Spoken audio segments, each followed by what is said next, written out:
Hello everyone, आज हम chapter 5 life process का न्यूट्रिशन पार्ट देखेंगे। तो देखो, न्यूट्रिशन का मतलब क्या होता है। न्यूट्रिशन का मतलब होता है कि हमारे सामने मान लीजिए खाना पड़ा है।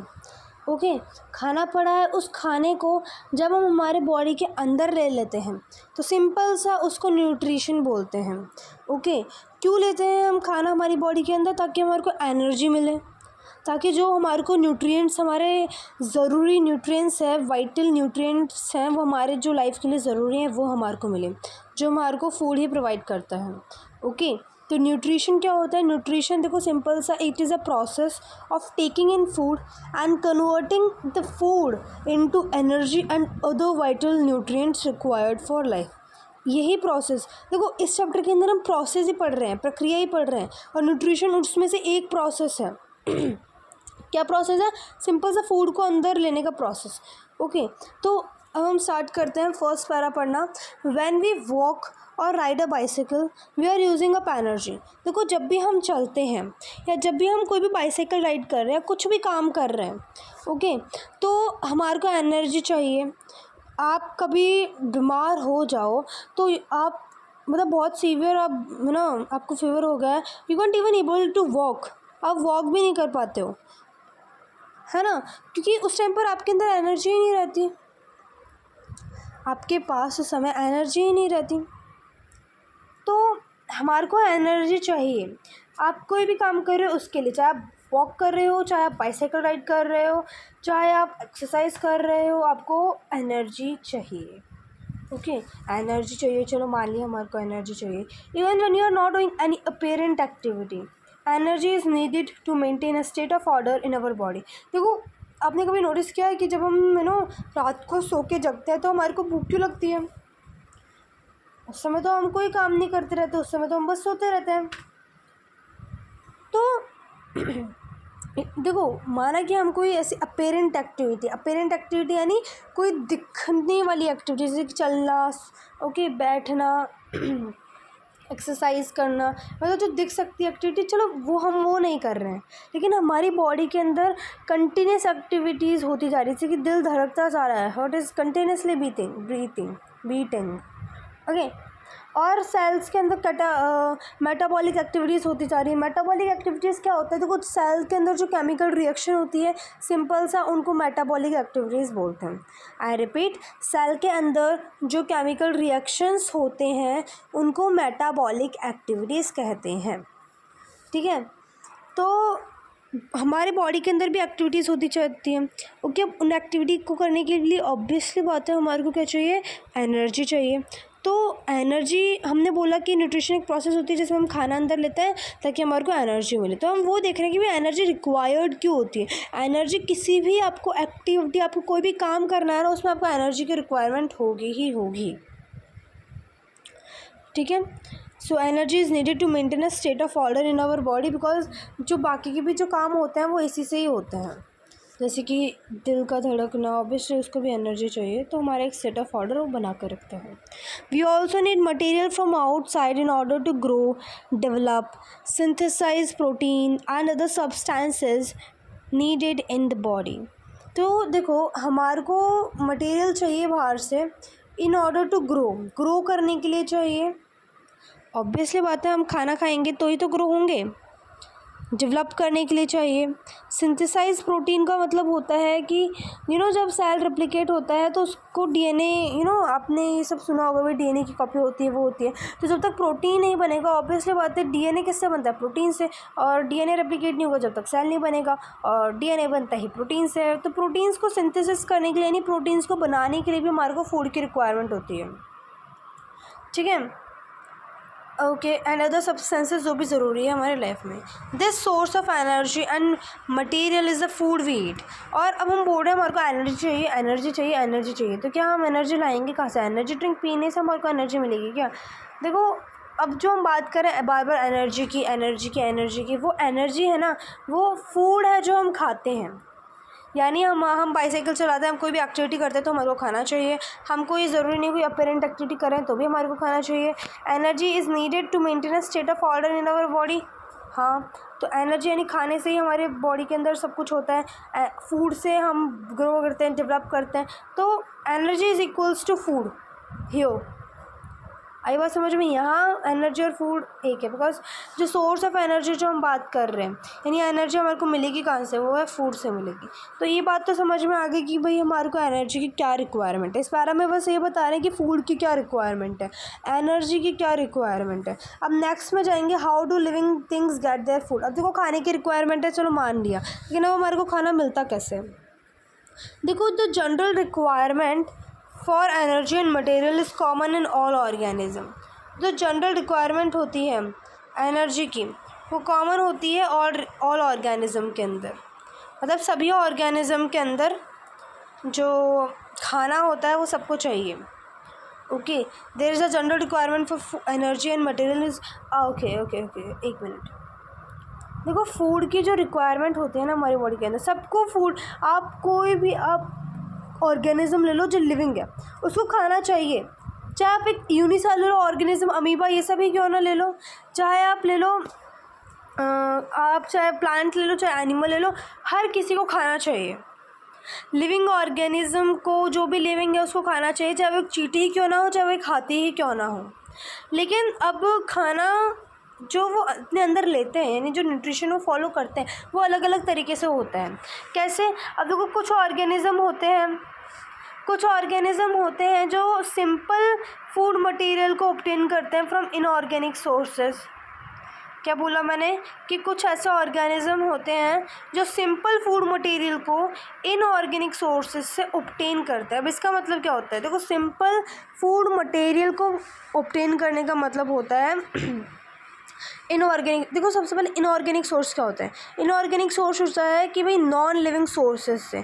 जैसे कि हमारे जो प्लांट्स होते हैं वो क्या करते हैं, वो मिट्टी से वाटर लेते हैं, ये सब लेते हैं। ओके, सनलाइट से सनलाइट लेते हैं, ऑब्वियसली कार्बन डाइऑक्साइड लेते हैं। ये है क्या? ऑब्वियसली बात है, नॉन ऑर्गेनिक चीज़ें हैं। जो ये non organic cheese, I mean inorganic source क्या है? नॉन लिविंग चीज़ है। ओके, तो प्लांट क्या करते हैं? नॉन लिविंग चीज़ लेते हैं विच इज़ सिंपलर। जैसे कि हमारा खाना क्या है? हमारा खाना कॉम्प्लेक्स होता है, जो हम खाते हैं वो हमारी बॉडी में जाकर सिंपलर फॉर्म में टूटता है। कैसे समझो, रुको। जैसे कि हम प्रोटीन खाते हैं, लेकिन देखो प्रोटीन जो होता है ना, वो एक कॉम्प्लेक्स सब्सटेंस है। ओके, उसे अगर हमारी बॉडी के अंदर अब्जॉर्ब होना है तो सिंपलर में टूटना पड़ेगा। तो प्रोटीन बना हुआ होता है अमीनो एसिड्स का, और प्रोटीन का सिंपलर फॉर्म है अमीनो एसिड, यानी सिंपलेस्ट फॉर्म प्रोटीन का अमीनो एसिड होता है। आई बात समझ में? तो ऐसे जो हमारे प्लांट्स होते हैं वो सिंपलर फूड ही लेते हैं इनऑर्गेनिक सोर्सेस से, यानी नॉन लिविंग सोर्सेस, जैसे कार्बन डाइऑक्साइड हो गया, वाटर हो गया। अब ये जो ऑर्गेनिज्म होते हैं इस प्रकार के, जो ये सिंपलर फूड लेते हैं इनऑर्गेनिक सोर्सेस से, इनको हम बोलते हैं ऑटोट्रॉफ्स, जिसके अंदर आते हैं ग्रीन प्लांट्स और कुछ बैक्टीरिया। याद रखना हमेशा ग्रीन प्लांट्स लिख कर आना, किसके अंदर? ऑटोट्रॉफ्स के अंदर, नहीं तो मार्क्स कट सकते हैं। बिकॉज कुछ ऐसे प्लांट्स होते हैं विच आर नॉट ग्रीन, तो वो ये नहीं कर सकते। जैसे अमरबेल नहीं कर सकती क्या खुद का खाना सिंथेसिस। आई बात समझ में? कुछ ऐसे बैक्टीरियाज भी होते हैं, जैसे कि ब्लू ग्रीन अलगा है, वो क्या करता है? वो बनाता है खुद अपना फूड, वेदर वो प्लांट है ही नहीं। आई बात समझ में? तो यहाँ हमने पढ़ा क्या है? हमने ऑटोट्रॉफ्स के बारे में जाना। तो ऑटोट्रॉफ्स क्या होते हैं? देखो, ऑटोट्रॉफ्स ऐसे ऑर्गेनिज्म होते हैं जो खुद का खाना खुद बना लेते हैं। ठीक है, ऑटोट्रॉफ्स वो ऑर्गेनिज्म होते हैं जो खुद का खाना खुद बना लेते हैं इनऑर्गेनिक सोर्सेस से, सिंपलर फूड मटेरियल का यूज़ करके, जैसे कि कार्बन डाइऑक्साइड और वाटर। आई बात समझ में? ये होते हैं हमारे ऑटोट्रॉफ्स, ऑटोट्रॉफिक ऑर्गेनिज्म। अब देखो दूसरे ऑर्गेनिज्म कुछ ऐसे प्रकार के ऑर्गेनिज्म होते हैं जो कॉम्प्लेक्स सब्सटेंस को ही यूटिलाइज करते हैं, जो कॉम्प्लेक्स सब्सटेंस को ही काम में लेते हैं, खाते हैं, और फिर जो कॉम्प्लेक्स सब्सटेंस है वो उनकी बॉडी में जाकर ब्रेक डाउन होता है सिंपलर सब्सटेंस के अंदर, ताकि हम उस फूड से एनर्जी प्राप्त कर सकें। देखो एक सिंपल सी बात बताऊँ ना आपको, इस बात को समझने के लिए, जो हम खाना खाते हैं वो हमारे किसी काम का नहीं है। Because it is complex in nature. ये तो हमारी बॉडी के अंदर एंजाइम्स प्रेजेंट है। एंजाइम क्या होते हैं देखो आगे पढ़ेंगे, लेकिन एंजाइम कुछ ऐसे सब्सटेंस होते हैं जो हमारी बॉडी के अंदर जो कॉम्प्लेक्स सब्सटेंस होता है उसको सिंपलर में चेंज करने का काम करता है। ठीक है, तो जो कॉम्प्लेक्स सब्सटेंस है ओके हाँ, तो जो हम ऑर्गेनिज्म होते हैं वो क्या करते हैं अपनी बॉडी के अंदर कॉम्प्लेक्स सब्सटेंस लेते हैं और उसे फिर सिंपलर में तोड़ते हैं ताकि हमारी बॉडी के अंदर जो एनर्जी रिक्वायरमेंट है वो फुलफ़िल हो सके, ताकि हमारी बॉडी ग्रो कर सके।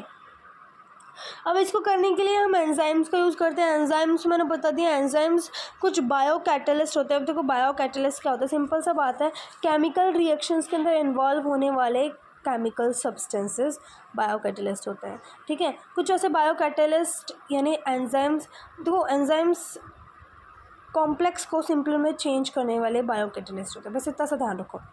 ओके, इससे जो हेटरोट्रॉफिक सर्वाइवल जो होता है वो डिपेंड होता है किसके ऊपर, ऑब्वियसली बात है डायरेक्टली बात कर लो इनडायरेक्टली बात करो ऑटोट्रॉफ्स के ऊपर। अगर मैं बात करूँ लॉयन की और ह्यूमन की या लॉयन और डियर तो डायरेक्टली ग्रास के ऊपर डिपेंडेंट है। इट मीन्स एक हेटरोट्रॉफ डायरेक्टली ऑटोट्रॉफ के ऊपर डिपेंडेंट है।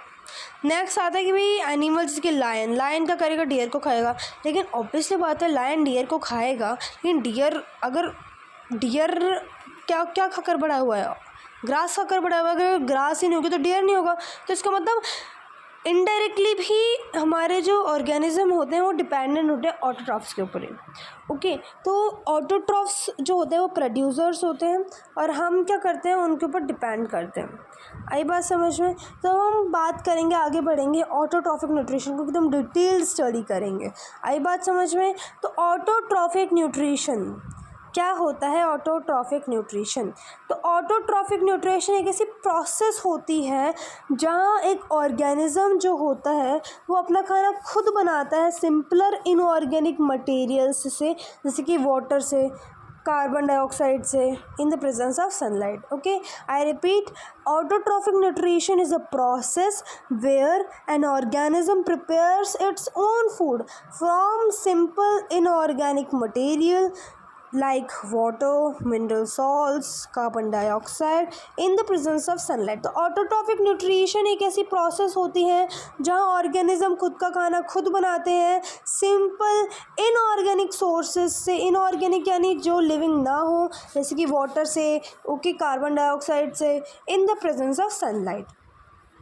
आई बात समझ में? नहीं, खुद का खाना खुद बनाते हैं। अब ना carbon and energy requirement of the autotrophic organism are fulfilled by photosynthesis. Okay, carbon and energy requirement, carbon and energy requirement का मतलब होता है कि जो मतलब खाने की रिक्वायरमेंट होती है, समझ लो ऑटोट्रॉफिक ऑर्गेनिज्म की, वो अब हम बोल रहे खुद खाना बनाते हैं, खुद खाना बनाते हैं, खुद खाना बनाते हैं, लेकिन किस प्रक्रिया से खाना बनाते हैं उसको हम बोलते हैं फोटोसिंथेसिस। आई बात समझ में? अब फोटोसिंथेसिस क्या होता है? देखो फोटोसिंथेसिस बहुत सिंपल है, हमने पढ़ रखा है। तो फोटोसिंथेसिस एक ऐसी प्रोसेस है जहाँ जो लाइट एनर्जी होती है वो कन्वर्ट होती है केमिकल एनर्जी में। इसका मतलब होता है कि जो जैसे कि सूरज की धूप पड़ती है और वो किस में बन जाती है? एनर्जी के अंदर बन जाती है। या इट इज़ ट्रू। तो it is a process by which autotrophs take in substance from the outside and convert them into stored form of energy. तो एक ऐसी प्रोसेस होती है जहाँ जो ऑटोट्रॉफ्स होते हैं वो सब्सटेंस लेते हैं, जैसे कि कार्बन डाइऑक्साइड ले लिया, वाटर ले लिया, एंड देन वो उसे क्या करते हैं? कन्वर्ट कर देते हैं स्टोर्ड फॉर्म ऑफ एनर्जी के अंदर, जैसे कि कार्बोहाइड्रेट्स जो उन्हें एक्चुअली एनर्जी प्रोवाइड करते हैं।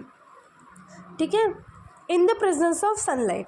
तो सिंपल सा ऑटोट्रॉफिक न्यूट्रिशन में फोटोसिंथेसिस होती है, वो लाइट एनर्जी को केमिकल एनर्जी में चेंज कर देती है, यानी जो सूरज की धूप से जो भी प्रक्रिया हो रही है उसको केमिकल एनर्जी में चेंज कर देती है। का मतलब होता है केमिकल यानी खाना बना देती है, एनर्जी रिक्वायरमेंट फुलफिल कर देती है। आई बात समझ में? तो ये हमने पढ़ लिया कि it is a process by which autotrophs take in substance from outside and convert करते हैं उन्हें स्टोर्ड फॉर्म ऑफ एनर्जी के अंदर। जो material that is taken in, जो लिया जाता है असलियत में मटेरियल, ओके, वो होता है कार्बन डाइऑक्साइड एंड वाटर, जो कन्वर्ट होते हैं कार्बोहाइड्रेट्स के अंदर इन the presence of sunlight and chlorophyll. Chlorophyll क्या होता है? क्लोरोफिल देखो प्लांट्स के अंदर ग्रीन पिगमेंट होता है। ओके, जो हमारे प्लांट्स जो ग्रीन दिखते हैं ना, वो इस क्लोरोफिल की वजह से ही दिखते हैं। ओके, क्लोरोफिल एक सेल ऑर्गेनल जैसे कि हमारे ऑर्गन्स होते हैं, वैसे सेल के जो पार्ट्स होते हैं उन्हें हम सेल ऑर्गेनल्स बोलते हैं।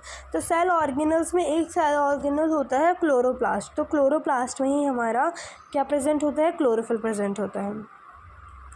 ओके, तो carbohydrates are utilised for providing energy to the plants. अब देखो कार्बोहाइड्रेट्स बन गया तो, लेकिन इस कार्बोहाइड्रेट्स का इस्तेमाल क्या होगा, तो कार्बोहाइड्रेट्स का हम यूज़ करते हैं ताकि जो प्लांट है उसको एनर्जी मिल पाए। ठीक है, अब देखो जो कार्बोहाइड्रेट होते हैं, अब ऐसा तो है नहीं कि भाई प्लांट हर कार्बोहाइड्रेट को अभी खा लेगा, हम भी तो फूड स्टोर करते हैं ना, वैसे प्लांट भी स्टोर करते हैं।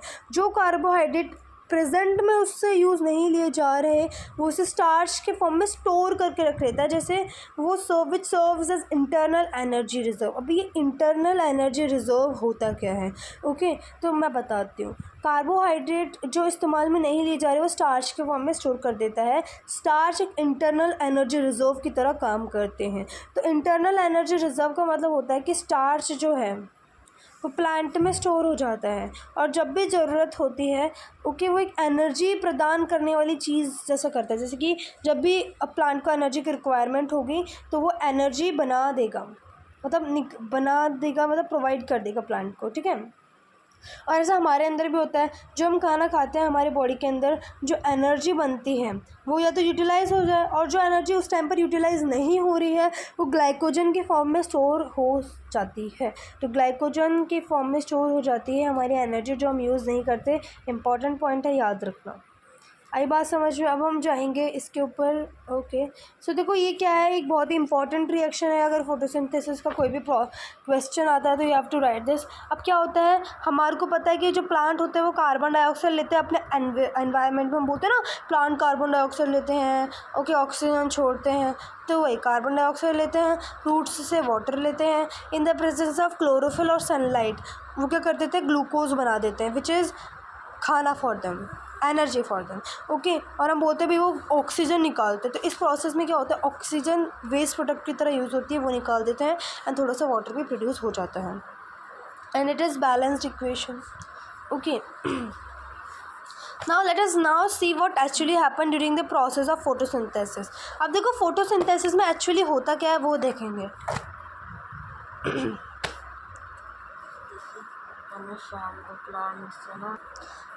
तो अब हम देखेंगे कि भाई एक्चुअली फ़ोटोसिंथेसिस के अंदर होता क्या है।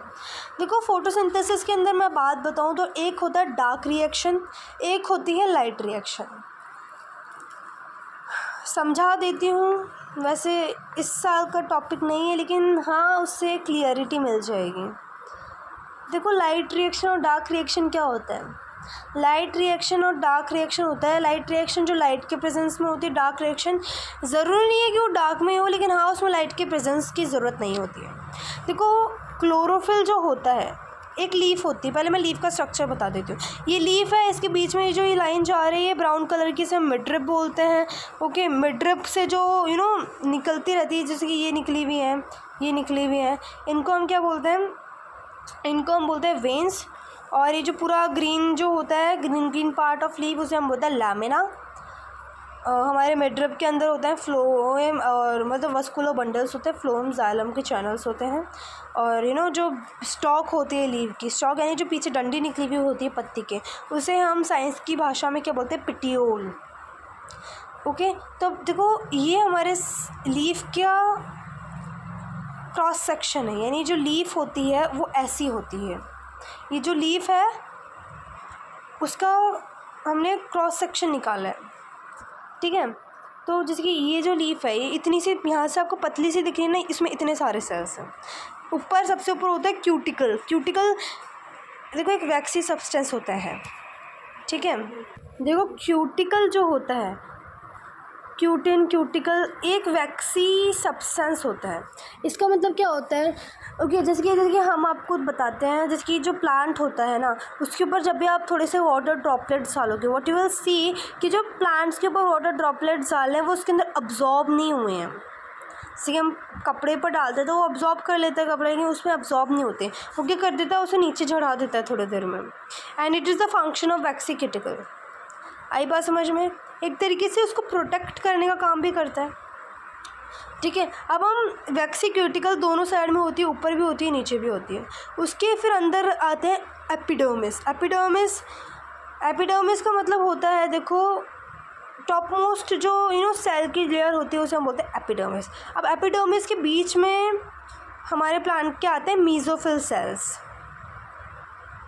ठीक है, ये लोअर एपिडर्मिस हो गई, अपर एपिडर्मिस हो गई। उसके बीच में ये जो गोले वाले सेल और ये जो बड़े बड़े सेल्स हैं इन्हें हम बोलते हैं मीजोफिल सेल्स। ठीक है, अभी जो रेक्टेंगुलर सेल्स है उसे हम बोलते हैं पैलिसेड मीजोफिल, और ये जो गोल गोल सेल्स है उन्हें हम बोलते हैं स्पॉन्जी पैरेन्काइमा। और इन दोनों के अंदर आप ग्रीन जो वो छोटे छोटे ऑर्गेनल्स दिख रहे हैं वो होता है क्लोरोप्लास्ट, जिसके अंदर क्लोरोफिल प्रेजेंट होता है। और ये एयर स्पेसेस है, गार्ड सेल्स होते हैं जो स्टोमेटा को सराउंड करता है, उनके बारे में हम अभी आगे पढ़ेंगे। ठीक है, अब देखो मेरी बात सुनो, हमारे जो, अब हम वही बात करें, एक लीफ मान लो, ये लीफ है ना। अब इसके अंदर हम जाएंगे, इसके अंदर अब हम जा रहे हैं पैलिसेड। अब देखो लीफ है, लीफ के अंदर क्या है, सेल है, उसका सेल का हम पैलिसेड मीजोफिल में जा रहे हैं, और उस पैलिसेड मीजोफिल सेल के हम एक ऑर्गेनल में जा रहे हैं जिसे हम बोलते हैं क्या, क्लोरोप्लास्ट। इतनी बात हुई क्लियर। पत्ती ली, पत्ती का इतने सारे सेल है, उस सेल, एक सेल है पैलिसेड मीजोफिल सेल, उसके अंदर बहुत सारे क्लोरोप्लास्ट ऑर्गेनल है, तो उसके अंदर हम जा रहे हैं। अब देखो क्लोरोप्लास्ट के अंदर होता है क्लोरोफिल, ओके। लेकिन अब हम बात करेंगे थोड़ा हाई लेवल की बात करेंगे, एनसीईआरटी में मेंशन नहीं है कहीं भी light reaction and dark reaction, but you should know, okay, जानना चाहिए, क्वेश्चन आ सकता है क्योंकि। ठीक है, अब क्वेश्चन क्या आएगा वो लास्ट में, वो क्वेश्चन भी मैं बता दूंगी, आएगा तो वही क्वेश्चन आएगा। ठीक है, तो पहले सुन लो। तो हमारा जो क्लोरोप्लास्ट होता है उसके अंदर क्या होता है, क्लोरोप्लास्ट के अंदर होता है क्लोरोफिल। अब देखो क्लोरोफिल एक क्लोरोफिल नहीं होता, क्लोरोफिल 4 टाइप्स के होते हैं, अभी आपके अकॉर्डिंग। ठीक है, तो chlorophyll A, chlorophyll E, xanthophyll और कैरोटेनॉइड्स। ज़ैंथोफिल की स्पेलिंग होती है XANTHOPHYLL, ओके। और कैरोटेनॉइड्स की स्पेलिंग होती है CARETONINI, एक सेकेंड, CAR, कैरोटेनॉइड्स है ना, एक सेकेंड, कैरेटोनॉइड्स, थोड़ी स्पेलिंग मिस हो जाती है कभी कभी, CARETONOIDS। और आप देख लेना है ना। तो chlorophyll A, chlorophyll B, xanthophyll और कैरोटेनॉइड्स। देखो अब क्या होता है हमारे, अब विजुलाइज करो, लीफ के अंदर है पैलिसेड मीजोफिल सेल, आप उसके अंदर गए, उसके अंदर है क्लोरोप्लास्ट। अब क्लोरोफिल के अंदर की कहानी हम देखेंगे, देखो क्लोरोप्लास्ट के अंदर की कहानी हम देखेंगे, इसके अंदर की कहानी देखेंगे, ओके। जो ग्रीन ऑर्गेनल है उसके अंदर, ओके। अब देखो आपने देखा होगा, आप गूगल पे भी जाकर देख सकते हो क्लोरोप्लास्ट के अंदर का स्ट्रक्चर। तो उसमें कुछ डिस्क लाइक है ना, सीढ़ी जैसा गोल गोल स्ट्रक्चर आपको मिलेगा, उसको एक सिक्के, आपको सिक्के जैसा स्ट्रक्चर मिलेगा। ये तो क्लोरोप्लास्ट है, इसको सिक्का मत समझना, इसके अंदर जब जाएंगे तो वो सिक्के वाला सब जैसा आपको कुछ दिखेगा, ओके। तो मैं आपको दिखाई देती हूँ, एक सेकेंड। ये है देखो क्लोरोप्लास्ट, है ना। अब इसके अंदर, लीफ के अंदर आप पैलिसेड मेसोफिल में गए, उसके अंदर क्लोरोप्लास्ट है, आपने देखा आपके डायग्राम में भी क्लोरोप्लास्ट है। अब उसके अंदर की कहानी देखेंगे। देखो जो क्लोरोप्लास्ट होता है, ओके, उसकी 2 मेम्ब्रेन होती है, आउटर मेम्ब्रेन, इनर मेम्ब्रेन। उसके अंदर हम जाएंगे तो आपको एक एक फ्लूइड जैसा मिलेगा, उसे हम बोलते हैं स्ट्रोमा। आप देख रहे हैं लेबलिंग में स्ट्रोमा है ना। आप स्ट्रोमा के अंदर कुछ ये ऐसे कॉइन जैसे स्ट्रक्चर प्रेजेंट है, ये वाले, है ना। तो एक कॉइन वाले स्ट्रक्चर को हम बोलते हैं थाइलाकॉइड, और इस थाइलाकॉइड के ग्रुप को हम बोलते हैं ग्रैनम। ठीक है, थाइलाकॉइड समझ में आया, ये सिक्के जैसे स्ट्रक्चर, और इन सिक्के जैसे स्ट्रक्चर को हम बोलते हैं ग्रैनम, और बहुत सारे ग्रैनम को मिलाकर हम बोलते हैं ग्रैना। आई बात समझ में। अब देखो जो एक ग्रैनम दूसरे ग्रैनम से कनेक्टेड होता है, ये जो आपको ये दिख रहा है, ये वाला, ये वाली डंडी है ना, इसे हम बोलते हैं क्या, स्ट्रोमा लैमेले। आई बात समझ में। अब हम जाएंगे इस थाइलाकॉइड के भी अंदर, यस, हम और अंदर जाएंगे। देखो लाइट रिएक्शन होती है थाइलाकॉइड के अंदर, लेकिन डार्क रिएक्शन होती है स्ट्रोमा के अंदर। स्ट्रोमा ये रहा, ये बात समझ में। अब हम थाइलाकॉइड के भी अंदर जाएंगे। अब देखो इस थाइलाकोइड के अंदर है क्या, अब हम बोलते हैं क्लोरोप्लास्ट में क्लोरोफिल होता है, लेकिन क्लोरोप्लास्ट में क्लोरोफिल होता कहाँ है, क्लोरोप्लास्ट में क्लोरोफिल होता है इन्हीं थाइलाकोइड्स के अंदर। आई बात समझ में। अब एक थाइलाकोइड की बात करें तो अब थाइलाकोइड में क्लोरोफिल है, क्लोरोफिल की मैं बात करूँ तो 4 होते हैं, chlorophyll A, chlorophyll B, जेंटोफिल, carotenoid, सो इसी के अंदर प्रेजेंट होते हैं। अब देखो जब सूरज की रोशनी पड़ती है इसके ऊपर तो क्या होता है, इसके अंदर जो वो हमारे ये होते हैं, देखो क्लोरोफिल ए में बात करूँ ये है main pigment okay of chlorophyll, बाकी तो एसेसरी है यानी एक्स्ट्रा है ओके। अब पहले क्या होता है, सबसे पहले ये तीनों एक्साइटेड हो जाते हैं एसेसरी वाले, क्लोरोफिल बी, जेंटोफिल और कैरोटेनॉइड्स। अब ये जो एक्साइटेड हो जाते हैं, ऑब्वियसली बात है इनके क्या होते हैं, इनके इलेक्ट्रॉन्स होते हैं, ये भी ऑब्वियसली बात है कोई सब्सटेंस ही है ना, ये भी एटम्स से मिलके बने हुए होता है, उनका एक एटम होता है ओके। तो जब सूरज की रोशनी गिरती है तो क्या होता है, ये एक्साइट हो जाते हैं। अब आपको पता है कि जब भी उनको एनर्जी मिली अब वो एक्साइट हो गए तो क्या हो गया, उनका जो इलेक्ट्रॉन होता है ना वो हायर लेवल की शेल में चल जाता है।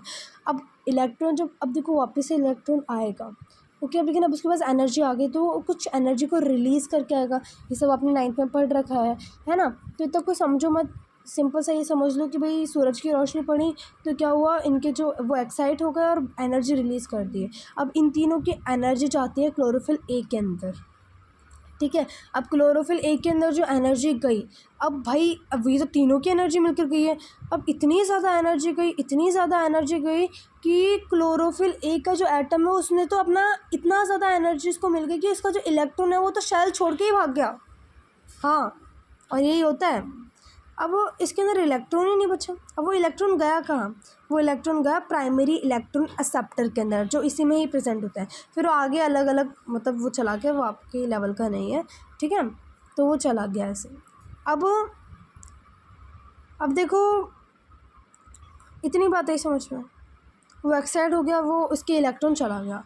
अब क्या हुआ, अब इसको ऑब्वियसली बात है भाई इलेक्ट्रॉन तो चाहिए, अब इलेक्ट्रॉन कहाँ से मिलेगा। अब जो हमारा प्लांट होता है वो पानी भी तो यूज़ करता है, तो पानी जो होता है वो टूट जाता है, किस में टूट जाता है, वाटर हमारा 4 हाइड्रोजन के अंदर, 4 इलेक्ट्रॉन्स के अंदर और ऑक्सीजन के अंदर। तो जो हमारा जो ऑक्सीजन है वो तो बाहर निकल जाता है, इलेक्ट्रॉन्स क्या होते हैं, इलेक्ट्रॉन्स इसके पास चले जाते हैं, और बचा हाइड्रोजन। अब हाइड्रोजन का क्या काम होता है, देखो मोटिव है यहाँ एनर्जी बनाना। अब हाइड्रोजन जो होता है, अब देखो इसी के अंदर प्रेजेंट, अब देखो हमारे स्ट्रोमा में प्रेजेंट होते हैं energy pockets, that is NADPH, नहीं NADP, पहले वो NADP बोलेंगे ओके। तो NADP प्रेजेंट होता है और एक ADP प्रेजेंट होता है, ठीक है। अब उनको फिल करने के लिए हमारे को क्या चाहिए, एनर्जी चाहिए। तो जो हाइड्रोजन होता है, हाइड्रोजन प्रेजेंट है स्टोमा हमारे इस थैलेकॉइड के अंदर। अभी जो हाइड्रोजन है वो क्या करेगा, वो स्टोमा में जाएगा थोड़ा सा हाइड्रोजन, और जो इलेक्ट्रॉन जो प्राइमरी इलेक्ट्रॉन एक्सेप्टर के पास गया था, याद करो है ना, वो दोनों मिलकर क्या जाएंगे, NADP के पास जाएंगे और वो उसको रिड्यूस कर देगा। पता है ना, हाइड्रोजन जब ऐड हो जाता है तो वो रिड्यूस कर देता है ना, तो वो उसे रिड्यूस कर देगा, यानी वो उसके साथ हाइड्रोजन ऐड हो जाएगा और वो NADP फाइनली NADPH बन जाएगा। तो यानी एनर्जी का पॉकेट जो है वो एनर्जी से फिल हो गया। नाउ NADPH एनर्जी प्रोवाइड करेगा, but it is not what we have हम जो चाह रहे थे खाना वो नहीं है। दूसरा देखो ADP की बात करी थी, अब ADP हमारे को पता है ATP होता है एनर्जी पॉकेट। हमारे जो ये जो स्ट्रोमा होता है उसके अंदर एक और फॉस्फेट होता है ओके, और ADP होता है। इन दोनों को जोड़ने के लिए एनर्जी की रिक्वायरमेंट होती है, वो जो थोड़ा सा हाइड्रोजन प्रेजेंट होता है वो ही फुलफ़िल करता है। मैं बोला था ना थोड़ा सा ही जाता है NADP के पास, तो वो उसको फुलफ़िल कर देता है। ऐसे ही दोनों एनर्जी के पॉकेट्स फुल हो जाते हैं। यहाँ हो गई हमारी लाइट रिएक्शन कंप्लीट। अब लाइट रिएक्शन कहाँ हुई, थाइलाकॉइड के अंदर, ग्रैनम के अंदर। ग्रैनम आएगा, थाइलाकॉइड आएगा, या तो ग्रैनम आएगा या थाइलाकॉइड आएगा। वैसे आपको ग्रैनम करना है, ग्रैना करना है ओके। ग्रैनम और ग्रैना एक ही चीज़ है, बस ग्रामा सिंगुलर और ग्रैना प्लूरल है, ठीक है। तो अब यहाँ लाइट रिएक्शन हो गई और हमारे NADPH और ATP बन गए, NADPH और ATP बन गए।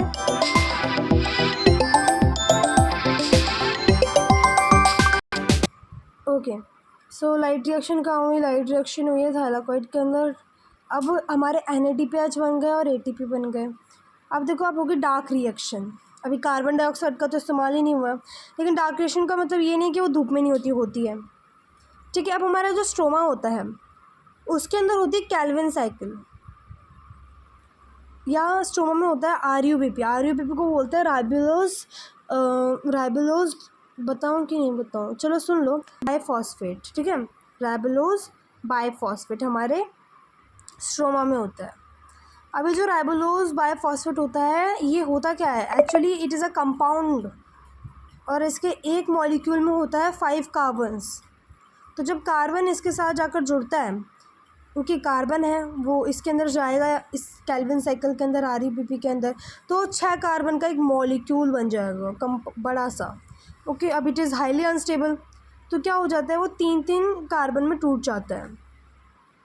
आई बात समझ में। अब हमारे को चाहिए ग्लूकोज, बिकॉज ग्लूकोज ही है जो प्लांट को एनर्जी प्रोवाइड करता है। ठीक है, अब हमारे को ग्लूकोज चाहिए। तो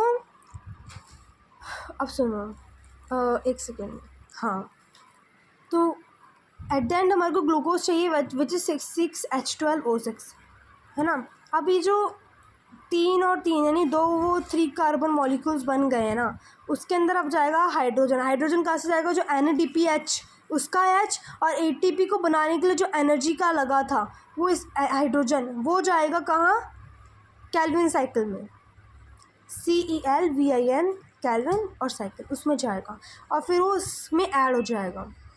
अब हमारे पास बन गए हैं। अब ऑब्वियस बात है, एनर्जी पॉकेट्स खाली हो गए, क्या हुआ, वापस से फिल हो जाएंगे। अब जब ये हुआ होगा, ओके, अब जब वो बाहर आएंगे तो 3-3 कार्बन और वो वाले मॉलिक्यूल रहेंगे। अब उनको जोड़ने के लिए भी एनर्जी चाहिए कि नहीं चाहिए, तो वो वही फुलफ़िल कर देते हैं, NADPH और ATP। ओके, एक सेकेंड बेटा, थोड़ी कन्फ्यूज़न हो गई, वापस से सुनो। जो हमारा डार्क रिएक्शन होता है उसके अंदर, है ना, कार्बन डाइऑक्साइड जो होता है वो जाता है ना।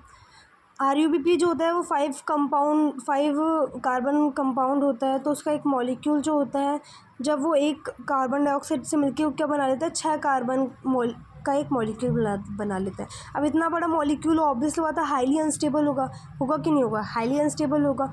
अब क्या होता है ना, ये टूट जाता है 2 पार्ट्स के अंदर, जिसमें एक के अंदर 3 कार्बन होता है, दूसरे के अंदर 3 कार्बन होता है। अब इसको रिड्यूस करने के लिए ATP और NADPH दोनों का यूज़ नहीं करते, यहाँ थोड़ा मिस्टेक हो गया था, ओनली NADPH का यूज़ करते हैं।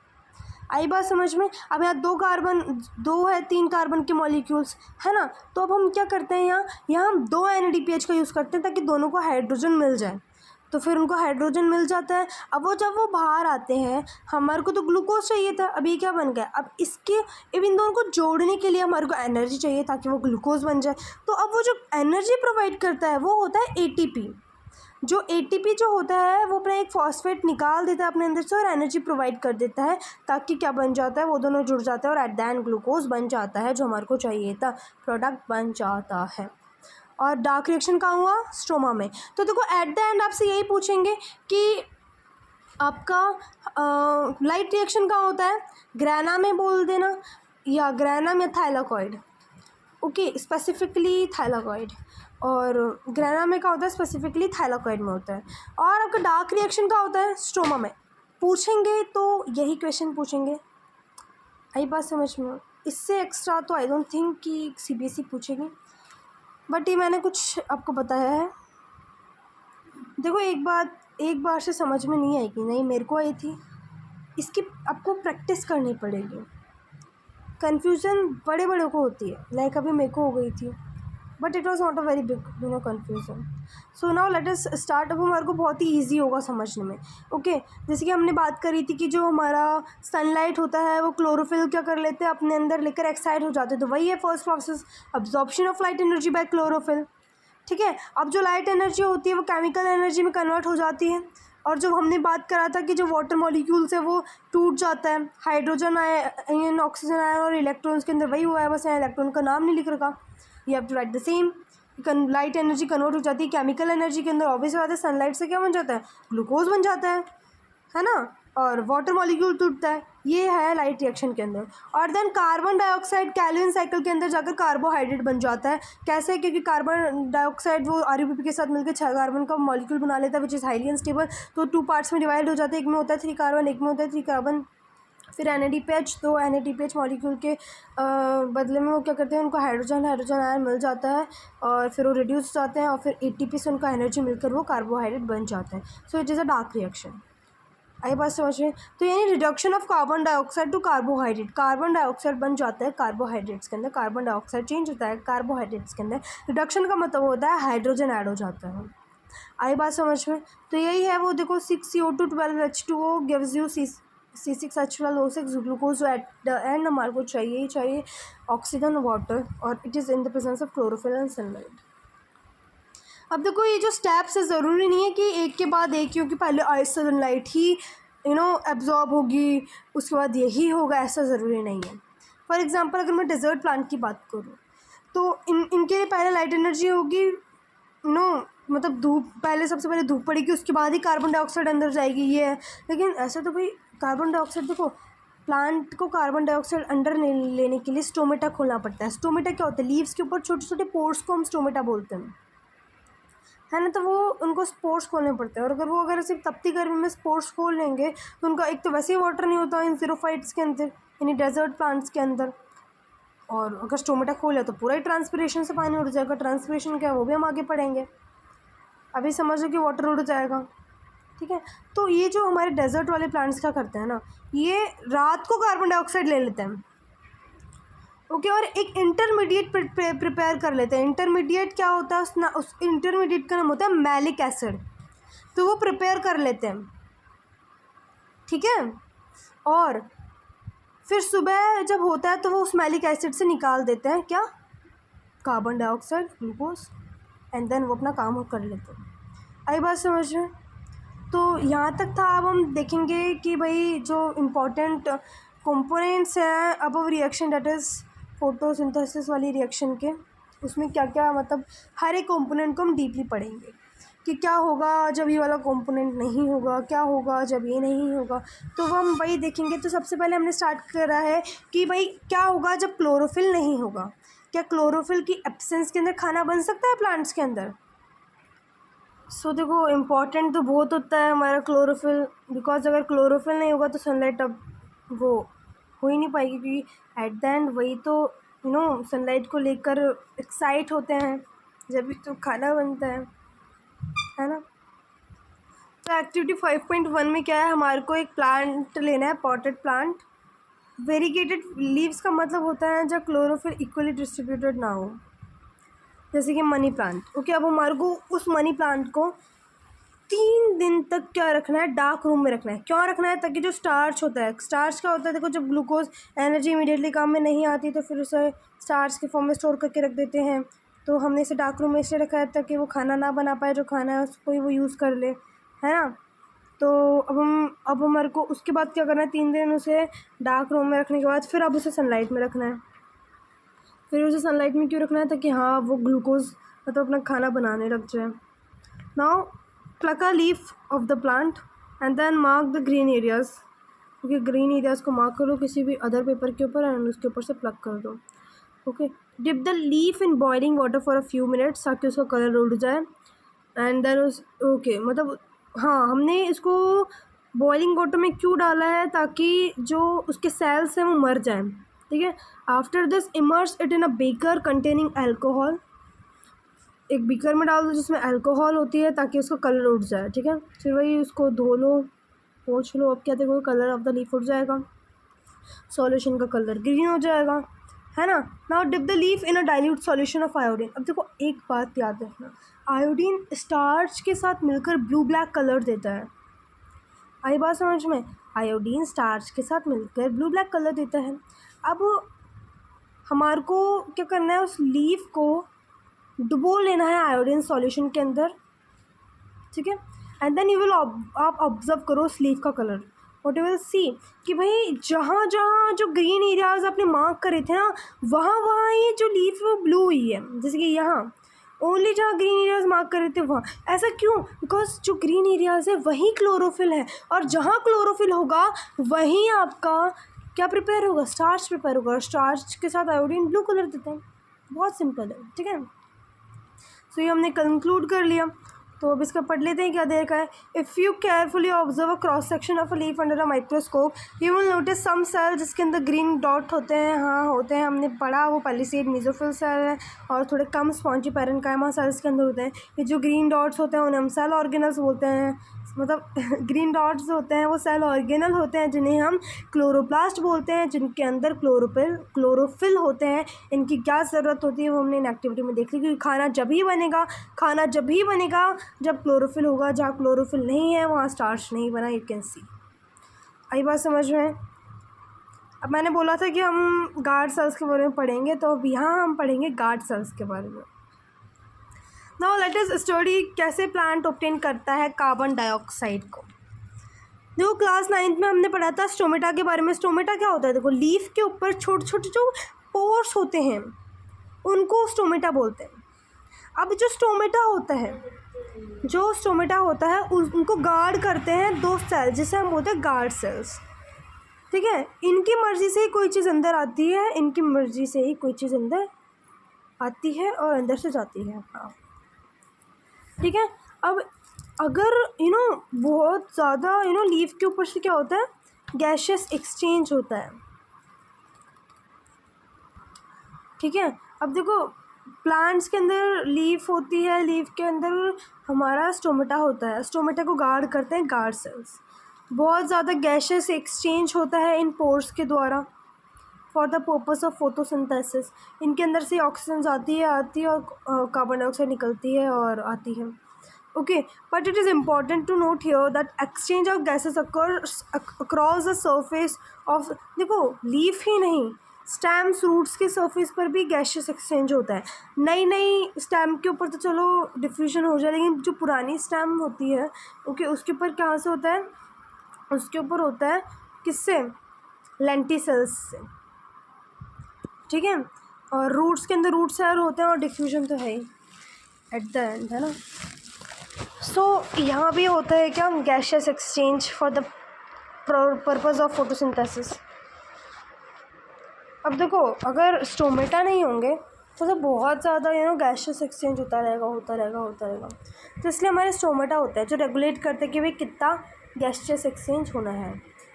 और इन पोर्स से बहुत ज़्यादा वाटर भी लॉस होता है,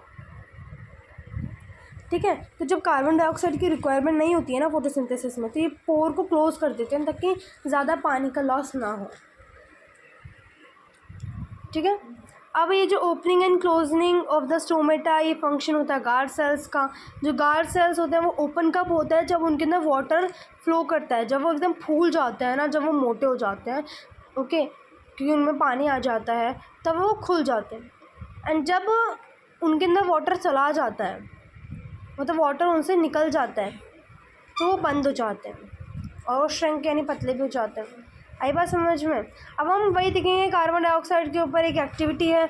2 हेल्दी पॉटेड प्लांट्स लेने हैं। एक हमने दोनों गुलाब के पौधे ले लिए हैं, ठीक है, सेम साइज़ के लिए हैं, ठीक है। उन्हें एक डार्क रूम में रखना है वही, ताकि जो जितना भी स्टार्च है वो पूरा कंज्यूम कर रहे हैं। अब हमारे को क्या करना है नाउ?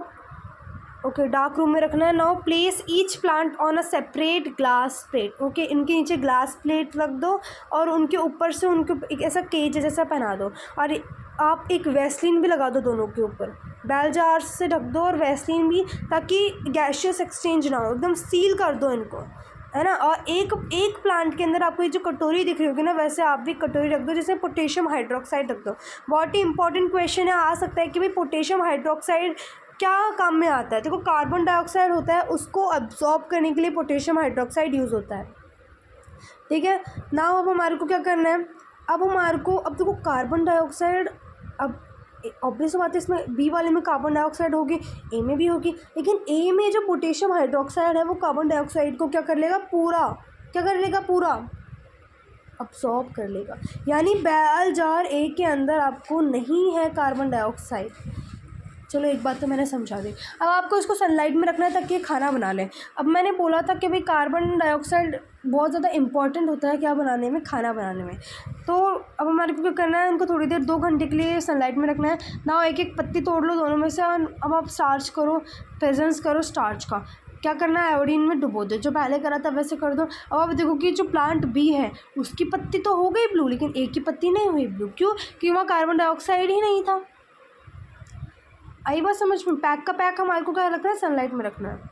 कार्बन डाइऑक्साइड है उसके अंदर, प्लांट बी के अंदर सनलाइट भी आ रही है, फोटो क्लोरोफिल है ही, तो ऑल रिक्वायरमेंट आर फुलफिल, तो यहाँ हो गया। लेकिन क्योंकि इसमें ए में कार्बन डाइऑक्साइड नहीं था इसलिए खाना नहीं बना, इसलिए स्टार्च नहीं बना, इसलिए जो कलर है ये कवर ब्लू नहीं। तो what do we conclude from this activity भी, कि खाना बनाने के लिए प्लांट का कार्बन डाइऑक्साइड बहुत ज़्यादा ज़रूरी है। और एक क्वेश्चन को भी हमने देख लिया कि भी पोटेशियम हाइड्रोक्साइड क्या करता है, कार्बन डाइऑक्साइड को अब्जॉर्ब करता है। आई बात समझ में? Now can you design an experiment to demonstrate कि सनलाइट बहुत ज़्यादा ज़रूरी होती है फोटोसिंथेसिस के लिए? कर सकते हैं। सिंपल सा बात एक बात बताओ, आप एक है ना पॉटेड प्लांट लो, मतलब जिंदा पेड़, ओके।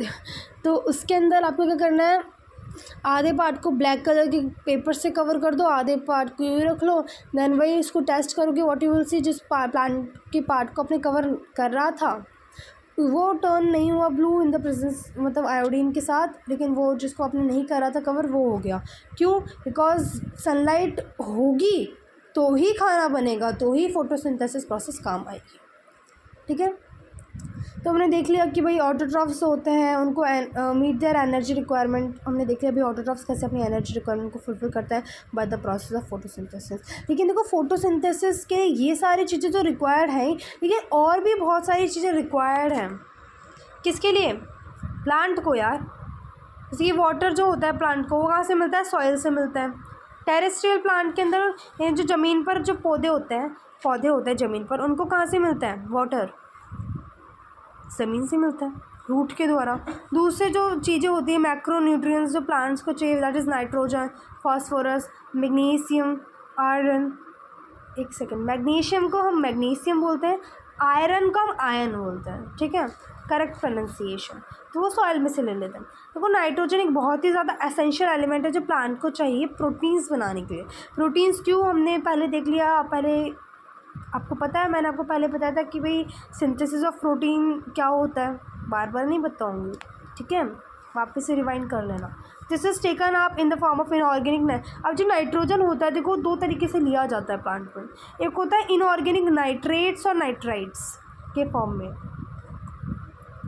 कि नाइट्रेट्स और नाइट्राइट्स एक ही हैं, अभी तक एक है, लेकिन आप देखोगे बड़े होके कि भाई नाइट्रेट्स होता है NO3 और नाइट्राइट्स होता है, एक सेकेंड, नाइट्रेट्स और नाइट्राइट्स में ये होता है कि एक ऑक्सीजन के साथ आपके व्हाट यू विल सी कि नाइट्रेट जो होता है उसमें एक नाइट्रोजन आयन के साथ 3 ऑक्सीजन आयन जुड़े हुए होते हैं।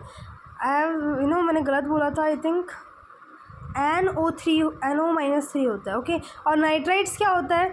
नाइट्राइट्स होता है कि एक नाइट्रोजन आयन के साथ 2 ऑक्सीजन आयन। आई बात समझ में? It is clear. तो ये आपके मतलब का नहीं है, बस ये याद रखना कि जो नाइट्रोजन है वो इनऑर्गेनिक नाइट्रेट्स, इनऑर्गेनिक क्या होता है, नॉन लिविंग नाइट्रेट्स और नाइट्राइट्स की फॉर्म में भी लिया जाता है। और इसे हम ऑर्गेनिक कंपाउंड्स जो प्रिपेयर करता है बैक्टीरिया, एटमॉस्फेरिक नाइट्रोजन से बैक्टीरिया प्रिपेयर करते हैं, तो ऑब्वियस बात है उसमें नाइट्रोजन होगी। तो उन ऑर्गेनिक कंपाउंड से भी हम ले सकते हैं क्या, नाइट्रोजन। आई बात समझ में? ये पूरा हमने ऑटोट्रॉफिक न्यूट्रिशन पढ़ लिया, न्यूट्रिशन का हमने एक पार्ट पढ़ लिया। अब हम जाएंगे हेटेरोट्रॉफिक न्यूट्रिशन के ऊपर। देखो हेटेरोट्रॉफिक न्यूट्रिशन होता क्या है। हेटेरोट्रॉफिक न्यूट्रिशन पढ़ने से पहले मैं आपको कुछ एक अच्छी सी चीज़ बताती हूँ जो आपको कोई भी नहीं बताएगा। पिगमेंट क्या होता है अकॉर्डिंग टू यू? पिगमेंट होता क्या है? किसी को पता है पिगमेंट क्या होता है? चलो मैं ही बता देती हूँ। आप बोलोगे कि हमारे को पता है कि पिगमेंट कलर्ड सब्सटेंस होता है, देखो कहीं ना कहीं यह भी सही है, लेकिन पिगमेंट एक्चुअली एक ऐसा सब्सटेंस होता है जो विजिबल लाइट जो होती है, दैट इज़ वेबग्योर, उसे एब्जॉर्ब करता है और एक पर्टिकुलर लाइट को रिफ्लेक्ट करता है। जैसे कि हमारा क्लोरोफिल है, वो एक पर्टिकुलर लाइट जैसे कि ग्रीन को रिफ्लेक्ट बैक कर देता है। है ना, और एब्जॉर्ब किसको करता है, विजिबल लाइट को, सूरज की रोशनी को। ठीक है, तो ये apart from this bookish knowledge था। If you want to store you can. Okay, तो हम बात करेंगे हेटेरोट्रॉफिक न्यूट्रिशन के बारे में। हेटेरोट्रॉफिक न्यूट्रिशन का मतलब होता है एक ऐसा न्यूट्रिशन जहाँ ऑर्गेनिज्म खुद खाना नहीं बना पाते बल्कि किसी और ऑर्गेनिज्म के ऊपर डिपेंड रहते हैं खुद के खाने के लिए। ठीक है, अब देखो each organism is adapted to its environment. Adapted का मतलब होता है कि अडेप्टेड का मतलब कि हाँ वो अपने, जैसे कि हम अडेप्टेड है कि हमारे को इसी घर में रहना है। आप अगर कहीं और चल जाओगे तो आपको थोड़ी देर नहीं रह पाओगे, लेकिन हाँ धीरे धीरे यू विल एडजस्ट। तो वही हर ऑर्गेनिज्म अपने एनवायरनमेंट में एडजस्टेड रहता है। अब the form of nutrition differ, यानी अलग होता है फॉर्म ऑफ न्यूट्रिशन डिपेंडिंग कि भी किस तरह का। देखो हर ऑर्गेनिज्म खाना खाता है, मैंने ये बात कर लिया, लेकिन हेटेरोट्रॉफिक ऑर्गेनिज्म और सब डिविजन्स हैं क्या कि इसमें खाना किस प्रकार का है और मतलब कैसा खाना उनको मिल रहा है और वो कैसे ऑब्टेन कर रहे हैं। जैसे खाना ऐसा हो कि भाई वो लिविंग ऑर्गेनिज्म से ऑब्टेन कर रहे हैं या डैड से ऑब्टेन कर रहे हैं, है ना, या खाना आपका स्टेशनरी हो, मतलब अलग अलग क्राइटेरियाज हैं, वो हम इसी में ही पढ़ेंगे। ठीक है, तो हम वही पढ़ेंगे, बहुत अच्छे से समझ में आएगा, सुनते जाओ बस। ठीक है, फुल आउट ऑफ फुल लिया होगे अगर ध्यान से पढ़ोगे तो। The form of nutrition differs depending on the type of and availability of food material as well as how it is obtained। ये हमने देख लिया। फॉर एग्जांपल चाहे जो फूड है, फूड सोर्स हो स्टेशनरी है जैसे कि ग्रास या मोबाइल है यानी चलता फिरता खाना जैसे कि deer for a lion. Okay, तो अलग अलग न्यूट्रिटिव अपार्टस यानी स्ट्रेटजीज़ होती हैं काउज और लॉयन के द्वारा जो अपनाते हैं इस फूड को एसेस करने के लिए। बहुत सारी स्ट्रेटजीज़ होती है जो अलग अलग ऑर्गेनिज्म अडाप्ट करते हैं। तो कुछ ऑर्गेनिज्म, अब हम बात कर रहे हैं कि भाई क्या खाना, किस प्रकार का खाना और कैसे ऑब्टेन किया जाता है। उसमें कुछ ऐसा ऑर्गेनिज्म होता है जो किस प्रकार का खाना खाता है, डेड एंड डिके, और किस प्रकार से ऑब्टेन करते हैं कि उन्हें बाहर वो सिंपलर फॉर्म में कन्वर्ट करके फिर वो अंदर लेते हैं। कुछ आया समझ में, समझाती हूँ। पहली बात तो इन ऑर्गेनिज्म को सेप्रोफाइट्स बोलते हैं। देखो ये अपने अर्लियर क्लासेस में पढ़ रखा है। ठीक है, तो कुछ ऑर्गेनिज्म ऐसे होते हैं, some organism break down the food material outside the body. कुछ ऑर्गेनिज्म जो ऐसे होते हैं जो ब्रेक डाउन करते हैं फूड मटेरियल को बाहर अपनी बॉडी को। कुछ ऐसा ऑर्गेनिज्म जैसे हम जो होते हैं, हम खाना अंदर खाते हैं, उसे च्यू करते करते करते करते उसे अपनी बॉडी के अंदर सिंपलर फॉर्म में चेंज करते हैं। लेकिन कुछ ऐसा ऑर्गेनिज्म होते हैं जो बॉडी के अंदर खाने को चेंज नहीं करते हैं सिंपलर में, वो बाहर ही उस कॉम्प्लेक्स फूड को सिंपल में चेंज करते हैं। उनके ऊपर डाइजेस्टिव एंजाइम्स डालते हैं जो उन्हें सिंपलर फॉर्म में चेंज करते हैं एंड देन उन्हें अंदर लेते हैं। आई बात समझ में। और वो क्या खाते हैं वैसे, ये डेड एंड डिके मटेरियल, मरा सड़ा खाना। ठीक है, तो यही है some organism break down the food material outside the body and then absorb it. तो ये है कौन, ये लोग कौन होते हैं, ये लोग ये होते हैं फंजाई, जैसे कि ब्रेड मोल्ड्स हो गया, ईस्ट हो गए, मशरूम्स हो गए। ये करते हैं डेड एंड डिके मटेरियल के ऊपर डिपेंडेंट होते हैं और उनको पहले बाहर ही वो सिंपल फॉर्म में चेंज करते हैं एंड देन वो उसे खाते हैं। आई बात समझ में। मैं आपको फ़ोटो भी दिखा देती हूँ। देखो ये तो होती है हमारी ब्रेड मोल्ड। और एक बात बताऊँ, इनको हम राइजोपस भी बोलते हैं, जो हम आगे हमारा रिप्रोडक्शन चैप्टर में पढ़ने ही वाले हैं। ये होती है हमारी मशरूम्स और ये होती है हमारी ईस्ट। तो ये सब कौन सा फॉर्म ऑफ न्यूट्रिशन फॉलो करती है, सेप्रोफिटिक मोड ऑफ न्यूट्रिशन। एक ऐसा मोड ऑफ न्यूट्रिशन है जो ऑर्गेनिज्म जो होता है वो डैड मटेरियल के ऊपर डिपेंडेंट होता है और उसे बाहर सिंपलर में चेंज करके फिर अपने अंदर लेता है। आई बात समझ में। देखो नेक्स्ट होता है होलोजोइक मोड ऑफ न्यूट्रिशन। ये आता हेटेरोट्रॉफ में ही है। ये देखो ये सब क्या है, दूसरे के ऊपर डिपेंड है खाने के लिए, है ना, तो खुद से खाना नहीं बना रहे। अब देखो others take in whole material and break down inside their body. ये कौन है, ये हम हैं जो पूरा मटेरियल जो होता है बाहर से उसको अंदर लेते हैं हमारे अपनी बॉडी के अंदर एंड देन उसे ब्रेक डाउन करते हैं। यानी बाहर से अंदर खाना लेना और फिर उसे ब्रेक डाउन करना। अब क्या लेते हैं अंदर और कैसे ब्रेक डाउन करते हैं वो अलग अलग बॉडी में अलग अलग टाइप का होता है। जैसे कि अमीबा होता है, वो ऑब्वियसली बात है सिंगल सेल्ड ऑर्गेनिज्म है but it is a holozoic, you know. Holozoic mode of nutrition follow करते हैं। तो ऑब्वियसली बात है, वो सिंगल सेल है तो वैसे करेगा, हम मल्टी सेलुलर, हम भी होलोजोइक है लेकिन हम भी अपने तरीके से करते हैं। तो इन दोनों के एग्जांपल्स को हम आगे पढ़ेंगे ताकि कन्फ्यूजन ना हो। सम ऑर्गेनिज्म होते हैं जिसे हम पैरासिटिक ऑर्गेनिज्म बोलते हैं, वो क्या करते हैं, वो डिराइव करते हैं न्यूट्रिशन को प्लांट्स से और एनिमल्स से, बट उन्हें बिना मारे। जैसे कि सैप्रोफाइट तो मरे हुए पर डिपेंडेंट होते हैं, लेकिन पैरासाइटिक वो जिंदा जो होते हैं उनसे खाना लेते हैं। जैसे कि हमारा मच्छर हो गया, मॉस्किटो है ना, तो मॉस्किटो क्या करता है, हमारे ऊपर हमारा खून चूसता है, तो वो क्या करता है, वो पैरासिटिक न्यूट्रिटिव स्ट्रेटेजी अपनाता है ना। तो एनिमल से खाना लेते हैं बिना उनको मारे।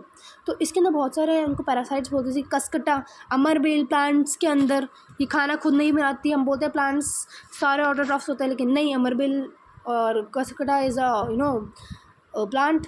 टिक्स, लाइज, जुए, लीचेस, टेपवर्म, ये है क्या, ये पैरासाइट है।